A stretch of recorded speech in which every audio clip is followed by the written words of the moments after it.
നമ്മുടെ മെഗാസ്റ്റാർ മമ്മൂക്കയെ കണ്ടു കിട്ടിയ ദിവസമാണ് ഇന്ന് മക്കളെ. ഏഷ്യാനെറ്റിൽ ഇങ്ങനെ എഴുതി, മമ്മൂട്ടിയെ കണ്ടെത്തി. അപ്പോൾ മമ്മൂക്ക ഇങ്ങനെ കാണാതായതാണോ എന്ന് നമ്മൾ വിചാരിക്കേണ്ട. സംഗതി ഹേമ കമ്മിറ്റി റിപ്പോർട്ട് വന്നതിന് ശേഷം മമ്മൂക്കൊന്നും പറയുന്നില്ല, ലാലേട്ടനൊന്നും പറയുന്നില്ല എന്നുള്ള ഒരു കാര്യം എല്ലാവരും പറയുന്നുണ്ടായിരുന്നു. ലാലേട്ടൻ ഇന്നലെ വന്ന് സംസാരിച്ചു. മമ്മൂക്ക ഇന്ന് വന്ന് ഒരു ഫേസ്ബുക്ക് പോസ്റ്റ് ഇങ്ങനെ എഴുതിയിട്ടു. ലാലേട്ടൻ എന്താണോ സ്റ്റേജിൽ പറഞ്ഞത് അത് കുറച്ചും കൂടിയും വെട്ടലും തിരുത്തലും ഒക്കെ ആയിട്ട്, അതായത് വെട്ടി തിരുത്തി എന്ന് പറഞ്ഞാൽ അതിൻ്റെ ആ ലെങ്ത്ത് കുറച്ച് ചുരുക്കി അതിൻ്റെ ഒരു കോർ ഉണ്ടല്ലോ അത് അതേപോലെ എടുത്തിട്ട് കോപ്പി പേസ്റ്റ് അടിച്ചിട്ടാണ് മമ്മൂക്കത് പേസ്റ്റ് ചെയ്ത് വെച്ചിട്ടുള്ളത്. അല്ലാതെ മമ്മൂക്ക എഴുതിയിട്ടതിൽ പ്രത്യേകിച്ച് വലിയൊരു സംഭവമായിട്ടൊന്നും എഴുതിയിട്ടില്ല എന്നാണ് എനിക്ക് പേഴ്സണലി വായിച്ചപ്പോൾ ഇത് മനസ്സിലായിട്ടുള്ളത്. കാരണം മമ്മൂക്കതിൽ പറയുന്നത് മലയാള സിനിമാ രംഗം ഇപ്പോൾ അഭിമുഖീകരിക്കുന്ന സംഭവ വികാസങ്ങളാണ് ഈ കുറിപ്പിന് ആധാരം. Hema committee report. അതേക്കുറിച്ച് അഭിനേതാക്കളുടെ സംഘടനയും നേതൃത്വവും ആദ്യം പ്രതികരിക്കുക എന്നതാണ് സംഘടനാ രീതി. ഓക്കെ, ഇത് AMMA അസോസിയേഷനെ മാത്രം പഠിക്കാൻ വേണ്ടിയിട്ട് സർക്കാർ വെച്ച ഒരു കമ്മിറ്റി അല്ല എന്നുള്ളതാണ് ശരിക്ക് എനിക്ക് മനസ്സിലായിട്ടുള്ളത്. മൊത്തം സിനിമയെക്കുറിച്ച് പഠിക്കാൻ വേണ്ടി വെച്ചതാണ്. ഞങ്ങൾ മലയാളികളുടെ മുന്നിൽ മൊത്തം സിനിമ എന്ന് പറയുമ്പോഴത്തേക്ക് ലാലേട്ടൻ, മമ്മൂക്ക, ഇതാണ് നമുക്ക്. അപ്പോൾ മൊത്തം സിനിമയെ എഫക്റ്റ് ചെയ്യുന്ന രീതിയിൽ ഒരു വളരെ ബാഡായിട്ടുള്ള കുറേ ആക്ടിവിറ്റീസ് സിനിമയിൽ നടക്കുന്നു. അത് റിപ്പോർട്ടായിട്ട് വരുമ്പോൾ നമ്മൾ ഏറ്റവും കൂടുതൽ ആഗ്രഹിക്കുക ലാലേട്ടനോ മമ്മൂക്കി എന്തെങ്കിലും പറയട്ടെ, ഇതാണ് നമ്മളെ ആഗ്രഹം. അപ്പോൾ ഇത്രയും ദിവസമായിട്ടൊന്നും പറയാതെ ആകുമ്പോൾ പിന്നെ എല്ലാവരും ക്വസ്റ്റ്യൻ ചെയ്യില്ല. ഓൾമോസ്റ്റ് ഇവരുടെ രണ്ടുപേരുടെ സോഷ്യൽ മീഡിയയും ഡെഡായിരുന്നു. ഒരു പോസ്റ്റോ കാര്യങ്ങളോ ഒന്നും ഉണ്ടായിരുന്നില്ല. ലാലേട്ടൻ ഇന്നലെ ആണ് വന്നിട്ട് പ്രതികരിച്ചത്, ഇന്നിപ്പോൾ ദാ മമ്മൂക്കി. അപ്പോൾ ഈ പ്രതികരിക്കുന്ന സമയത്ത് ഇതിൽ പറയുന്നത് മമ്മൂക്ക അതേക്കുറിച്ച് പറയാൻ അഭിനേതാക്കളുടെ സംഘടനയും നേതൃത്വവും ആദ്യം പ്രതികരിക്കട്ടെ എന്നാണ് പറയുന്നത്. അപ്പോൾ ആ അസോസിയേഷനെ കുറിച്ചിട്ടല്ലല്ലോ, ഇത് മൊത്തം സിനിമയെക്കുറിച്ച് വരുമ്പോൾ ഈ സിനിമ, മലയാള സിനിമയുടെ ദ ബ്രാൻഡ് ഐക്കൺസ് എന്ന് പറയുന്നത്, ദ ലെജൻഡ് എന്ന് പറയുന്നത് നിങ്ങൾ രണ്ടുപേരാണ്. അപ്പോൾ നിങ്ങളുടെ പ്രതികരണം എന്താണെങ്കിലും നമ്മൾ ഭയങ്കരമായിട്ട് എക്സ്പെക്റ്റ് ചെയ്യും. ഓക്കെ, അങ്ങനെയുള്ള ഔദ്യോഗിക പ്രതികരണങ്ങൾക്ക് ശേഷമാണ് അംഗം എന്ന നിലയിൽ അഭിപ്രായം പറയേണ്ടതെന്ന് വിശ്വസിക്കുന്നത് കൊണ്ടാണ് ഇത്രയും കാത്തത്. ഓക്കെ, അപ്പം അംഗം വെറും ഞാനൊരു അംഗമാണ്, ഞാനിങ്ങനെ ഔദ്യോഗികമായിട്ടൊരു പോസ്റ്റിലിരിക്കുന്ന ഒരാളൊന്നുമല്ല AMMA അസോസിയേഷൻ്റെ. അതുകൊണ്ട് പോസ്റ്റിലിരിക്കുന്നവർ പറയട്ടെ, അതിന് ശേഷം എന്ന് പറയുമ്പോൾ ട്രോളുകൾ വരും. മമ്മൂക്ക, ഞാൻ അവിടെ ഒരു വീഡിയോ പ്ലേ ചെയ്യാം. எந்த ஒரு அரசியல் கட்சியையும் சாராமல், எந்த ஒரு தலைவரின் துணையுமின்றி, ஆண் பெண் ஜாதி மத பாகுபாடின்றி, ലക്ഷക്കണക്കാന പേർ തുണിയും വൻമുറ ഇല്ലാമൽ തമിഴ്നാട്ടിൽ പോരാടിക്കൊണ്ട്. മമ്മൂക്ക തമിഴൊക്കെ പറഞ്ഞ് ജല്ലിക്കെട്ടിനെ സപ്പോർട്ട് ചെയ്യുന്നതാണ്. ട്രോളായിട്ട് വന്നിട്ടുള്ളത് എന്താണെന്ന് വെച്ച് കഴിഞ്ഞാൽ അതിനടിയിൽ എഴുതിയിട്ടുള്ളത്, ഇതിപ്പോൾ സ്വന്തം വീട്ടിലൊരു 10-20 പോത്തോ പശുവുള്ള ആളാണോ ഈ സംസാരിക്കുന്നത് ജല്ലിക്കെട്ടിന് വേണ്ടിയിട്ട്? ഏത് അവരെ സപ്പോർട്ട് ചെയ്ത് തമിഴിലൊക്കെ പറഞ്ഞിട്ട ആളാണ്. ഇവിടെ ഹേമ കമ്മിറ്റി റിപ്പോർട്ട് വന്നിട്ട് ഇത്രയും പേർക്ക് ഇത്രയും അനുഭവങ്ങളുണ്ടായി, അവർ ഇത്രയും പ്രശ്നങ്ങളിലൂടെ പോയി, അവരുടെ വർക്ക് പ്ലേസിൽ അവർക്ക് ഇതൊക്കെ സഹിക്കേണ്ടി വന്നു എന്ന് പറയുമ്പോൾ അവരെ സപ്പോർട്ട് ചെയ്യാനെങ്കിലും ഒരു പോസ്റ്റ്, ആ രീതിയിലാണിത് സോഷ്യൽ മീഡിയ എടുക്കും. ഓക്കെ, സോഷ്യൽ മീഡിയ നല്ല പൊതുജനം അങ്ങനെയാണത് അത് എടുക്കുക, അതിൽ ചോദ്യം അങ്ങനെയാണ് വരിക. ഇപ്പോൾ ഞാൻ ട്രോളുകളും കാര്യങ്ങളൊക്കെ ഇങ്ങനെ കുറേ ഫോർവേഡായി വരുന്നുണ്ട്. ഇന്നലെ ലാലേട്ടൻ്റെ കഴിഞ്ഞപ്പോഴും കുറേ ട്രോളും കാര്യങ്ങളും വന്നു, ഇന്നിപ്പോൾ നമുക്ക് എഴുതിയിട്ടപ്പോഴും കുറേ കാര്യങ്ങൾ തന്നെ വരുന്നുണ്ട്. സമൂഹത്തിൻ്റെ പരിച്ഛേദം തന്നെയാണ് സിനിമ. ഓക്കെ, സമൂഹത്തിലെ എല്ലാ നന്മ തിന്മകളും സിനിമയിലുമുണ്ട്. ഓക്കെ, സിനിമാ മേഖല സമൂഹം സൂക്ഷ്മമായി ശ്രദ്ധിക്കുന്ന ഒന്നാണ് ആണല്ലോ.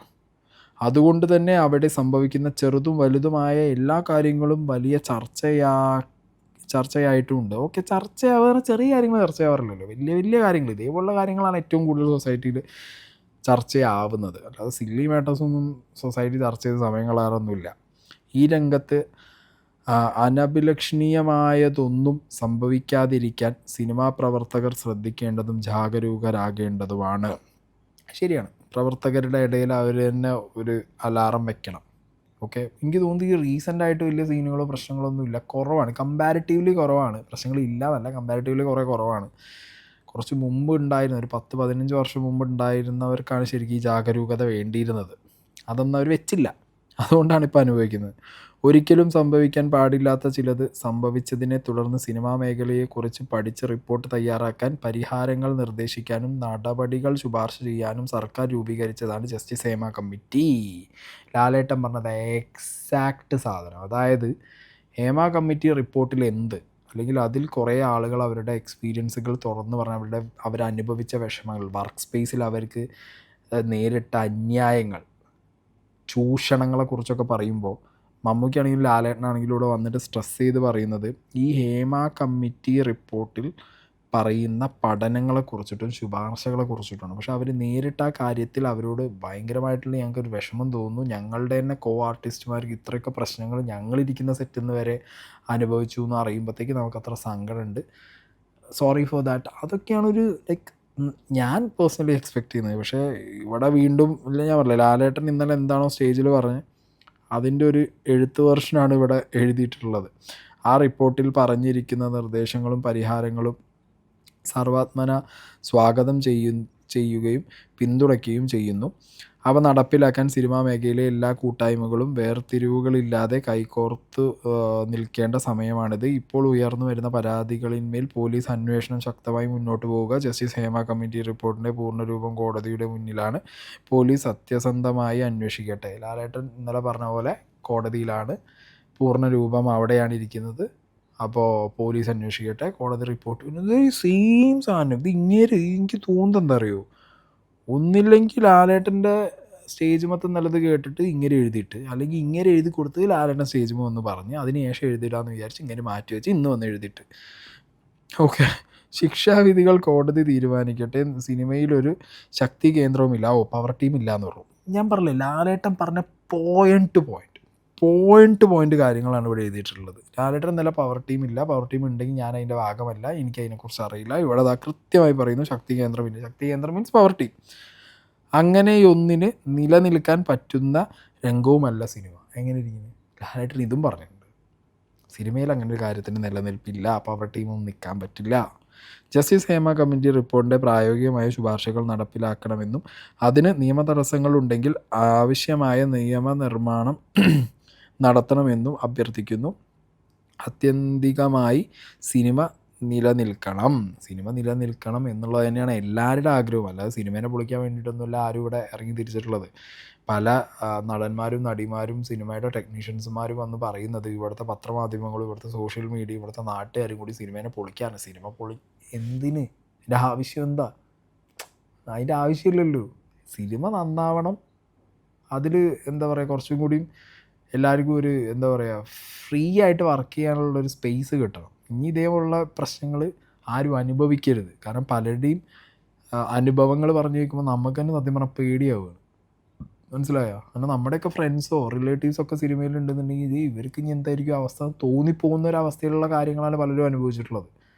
അപ്പം അങ്ങനെയാവുന്ന സമയത്ത് എല്ലാവരും ആ കൺസേൺ കാണിക്കും. അപ്പോൾ സിനിമാക്കാരെല്ലാവരും കൂടിയാണ് നന്നാക്കേണ്ടത്. അല്ലാതെ നാട്ടുകാർ ഇനി പറയരുത് നിങ്ങൾ ചെയ്യരുത് എന്നല്ല. അറിഞ്ഞതുകൊണ്ട് നാട്ടുകാർ പറയുന്നു, സിനിമാക്കാർ നന്നാക്കണം. അപ്പോൾ ഇതാണ് നമ്മുടെ മമ്മൂക്ക റിലേറ്റഡായിട്ട് ഹേമ കമ്മിറ്റി റിപ്പോർട്ടിനെ കുറിച്ചിട്ട് മമ്മൂക്കേനെ എഴുതിയിട്ടിട്ടുണ്ടായിരുന്ന ആ ഒരു പോസ്റ്റ്. അടുത്തത് ജയസൂര്യ. ഇന്നെൻ്റെ ജന്മദിനം, ആശംസകൾ നേർന്ന് സ്നേഹപൂർവ്വം കൂടെ നിന്ന എല്ലാവർക്കും നന്ദി. വ്യക്തിപരമായ ചില അത്യാവശ്യങ്ങൾ കാരണം കഴിഞ്ഞ ഒരു മാസത്തോളമായി ഞാൻ കുടുംബസമേതം അമേരിക്കയിലാണ്. ഇതിനിടയിലാണ് തീർത്തും അപ്രതീക്ഷിതമായി എനിക്ക് നേരെ 2 വ്യാജ പീഡന പരാതികൾ ഉണ്ടാകുന്നത്. സ്വാഭാവികമായും മറ്റേത് വ്യക്തിയെയും പോലെ അത് എന്നെയും തകർത്തു. എൻ്റെ കുടുംബാംഗങ്ങളെ അഗാധമായി ദുഃഖത്തിലാഴ്ത്തി. എന്നെ ചേർത്ത് നിർത്തിയ ഓരോരുത്തർക്കും അത് വല്ലാത്തൊരു മുറിവായി, വേദനയായി. മരവിപ്പുകൾ ഒടുവിൽ ഞാൻ നിയമ വിദഗ്ധരുമായി കൂടിയാലോചനകൾ നടത്തി. ഇനിയുള്ള കാര്യങ്ങൾ അവർ തീരുമാനിച്ചുകൊള്ളൂ എന്ന് പറഞ്ഞിട്ട് അങ്ങേരും ഇത് വ്യാജ പ്രചരണമാണ്. അപ്പോൾ മൂപ്പർക്കെതിരെ വന്നിട്ടുള്ളത് 2 കേസുകൾ, മൂപ്പര് കേസും കാര്യങ്ങളൊക്കെ ആയിട്ട് പോകുമെന്ന് പറഞ്ഞിട്ടുണ്ട്. നല്ല കാര്യം. കാരണം ഞാൻ പറഞ്ഞല്ലോ, ഇതിൽ ഒരു നടി കൊടുത്ത പരാതിയിൽ അവർ പേര് പറഞ്ഞു. ഒരു നടി പരാതി കൊടുത്തപ്പോൾ ആദ്യം പേര് പറഞ്ഞില്ല, പിന്നെ മാറ്റി പറയുന്നു. പിന്നെ അവരുടെ ഒരു ബാക്ക്ഗ്രൗണ്ടും കാര്യങ്ങളൊക്കെ അവരുടെ ക്രെഡിബിലിറ്റി ചോദ്യചിഹ്നമായി നിൽക്കുന്നുണ്ടായിരുന്നു. അപ്പോൾ അത് എന്തുകൊണ്ടും ഞാൻ പറഞ്ഞല്ലോ, ആരുടെ എതിരെ അലിഗേഷൻ വരുന്നോ അവർക്ക് തോന്നുകയാണ് ഇതെല്ലാം അവർ ചെയ്യാത്ത കാര്യങ്ങൾ അവർ തലയിൽ അടിച്ചേൽപ്പിക്കുക, അല്ലെങ്കിൽ അവർക്ക് തോന്നുകയാണ് ഞങ്ങൾ ചെയ്തിട്ടില്ല. തോന്നുന്നില്ല, അവർക്ക് 100% ഉറപ്പാണ് ഞാൻ അങ്ങനെ ചെയ്യുന്നൊരു വ്യക്തിയല്ല, ഞാൻ ചെയ്തിട്ടില്ല എന്നുണ്ടെങ്കിൽ തിരിച്ച് കേസിന് തന്നെ പോകണം. ഒരു കുഴപ്പമില്ല, തിരിച്ച് കേസിന് പോകണം.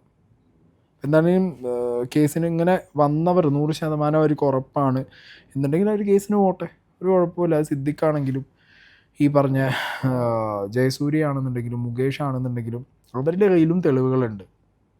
അവർക്കെതിരെ വരുന്ന ആരോപണങ്ങൾ കോടതിയിൽ പൊട്ടിക്കാൻ മാത്രം അവരുടെ കയ്യിൽ തെളിവുകൾ ഉണ്ടെന്നുണ്ടെങ്കിൽ അത് പോലീസുകാർക്ക് കൊടുക്കാൻ പറ്റും, പ്രൂവ് ചെയ്യാൻ പറ്റുന്നുണ്ടെങ്കിൽ അവരും കേസിന് പോയി പൊതുജനങ്ങൾക്ക് മുമ്പിൽ അവരുടെ ഒരു വില പോയൊരവസ്ഥയാണ്, ഒരു മുഖം പോയൊരവസ്ഥയാണ്.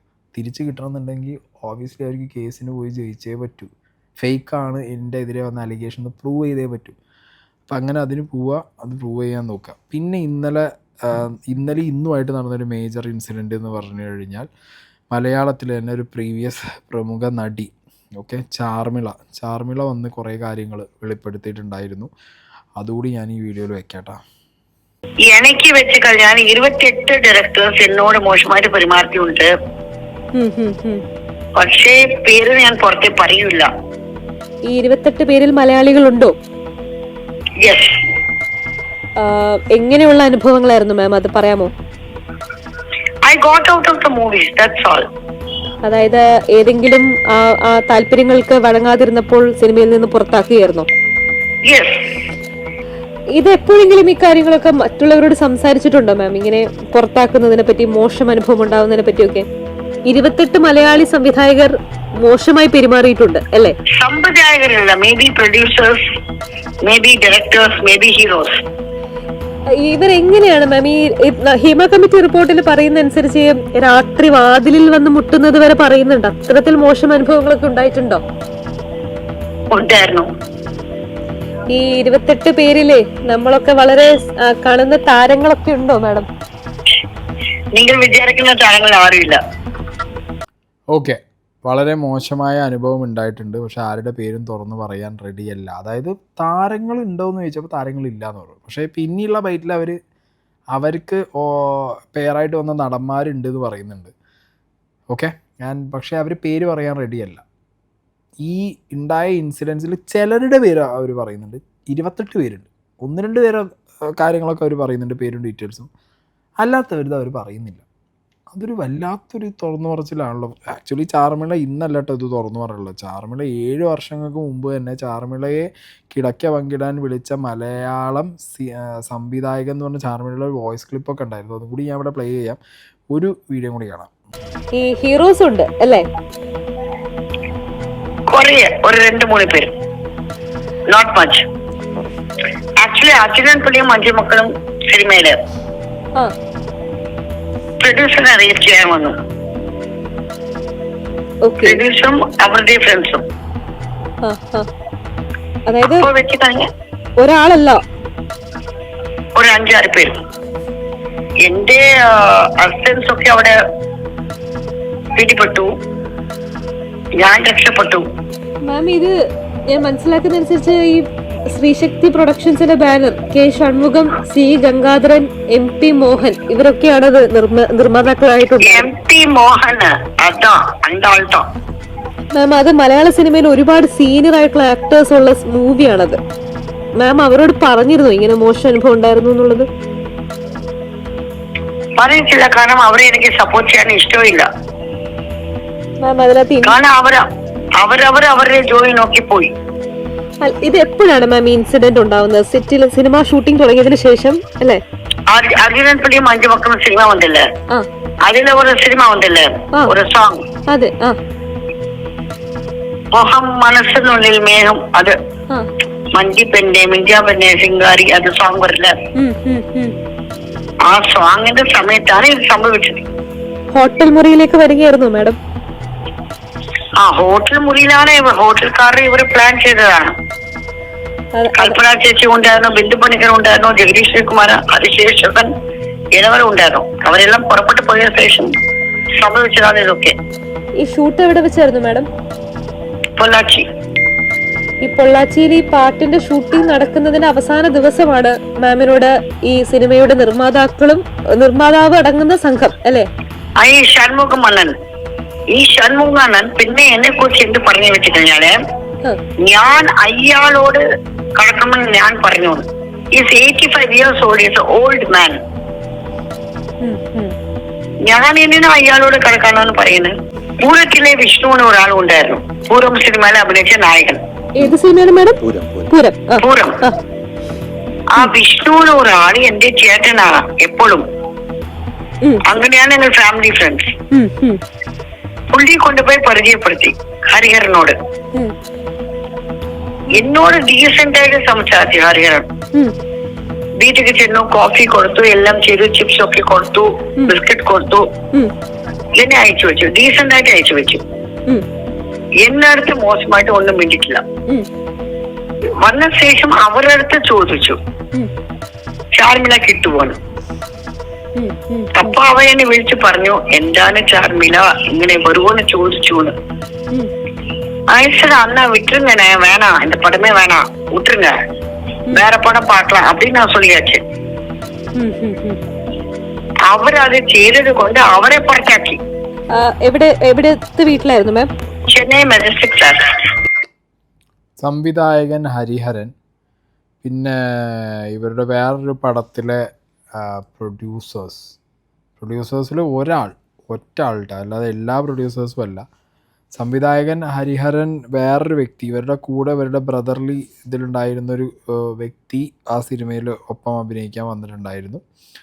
ആ വ്യക്തിയോട് ചാർമിളയെ കിട്ടുമെന്ന് ചോദിച്ചു. ചാർമിളയെ കിട്ടുമെന്ന് ചോദിച്ചതും ഇല്ലയെന്ന് പറഞ്ഞതും പിന്നെന്തായി, ആ ചാൻസ് പോയി. പിന്നെ അർജുനൻ പിള്ളയും 5 മക്കളും, if I am not wrong, ആ സിനിമ തന്നെയാണ് അതിലെ പ്രൊഡ്യൂസർ, വയസ്സായ ഒരാൾ. എന്നിട്ട് ഇവരെ കൂട്ടത്തിലുള്ള എല്ലാവരെയും വളരെ മോശമായിട്ട് അവർ യൂസ് ചെയ്തു എന്ന് പറയുന്നു. ഇവർ രക്ഷപ്പെട്ടു ജസ്റ്റ് ഇഞ്ചിന് എന്ന് പറയുന്നു. 10-28 ആളുടെ കയ്യിൽ നിന്ന് ഇങ്ങനത്തെ ഒരു അനുഭവം ഉണ്ടായിട്ടുണ്ടെന്ന് പറയുന്നു. തമിഴില് സിനിമാസ് ഒക്കെ ഉണ്ടല്ലോ ഇപ്പൊ ചേച്ചിക്ക് തന്നെ തുടങ്ങി. ഇപ്പൊ തന്നെ എന്റെ നല്ല സജീവം തുടങ്ങി. നല്ല സിനിമ ഉണ്ട് തമിഴില്. തമിഴില് എന്നെ ഒരു അമ്മയായിട്ട് കാണുന്നുണ്ട്, തെലുങ്കിന്റെ അമ്മയായിട്ട് കാണുന്നുണ്ട്, നല്ല നടിയായിട്ട് കാണുന്നുണ്ട്.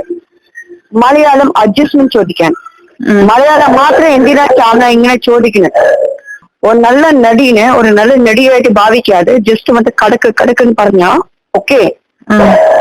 ഞാനൊരു ക്രിസ്ത്യാനിയാണ്, സത്യം. അഡ്ജസ്റ്റ്മെന്റ് എന്ന് പറഞ്ഞാൽ എന്താ സംഭവം? ഒരു കടന്നാളാണ് നടി, അതെന്താ മലയാളം മാത്രം ഇങ്ങനെ? Not Telugu, not Tamil, not Kannada. Why Malayalam is like this? Issue എല്ലാവരും നമ്മൾ only in Malayalam. Everybody wants us to lie down. ഒരു പ്രായത്തിന്റെ ഒരു ഇതില്ല, ഒരു ബഹുമാനമില്ല. That's all. അപ്പൊ ഒന്നല്ല വാ കടക്കെന്ന് പറയും മലയാളം മാത്രം. Why not Telugu, not Tamil, not Kannada? Why is Malayalam like this? That is why Chamila does not come back to Malayalam. Chamila എന്തിനാ മലയാളം വരാതെ വെച്ചാൽ ഈ കടപ്പാണ് കാരണം. എല്ലാവരും ചോദിക്കുന്ന കൊണ്ടാണ് ചാമിള വരാതെ. That's all. തിരിച്ച് വരാന്ന് വെച്ചാൽ വരാൻ എനിക്ക് ഇഷ്ടം, പക്ഷെ കടന്നു തന്നെ വരണമെങ്കിൽ എനിക്ക് ഇഷ്ടമല്ല.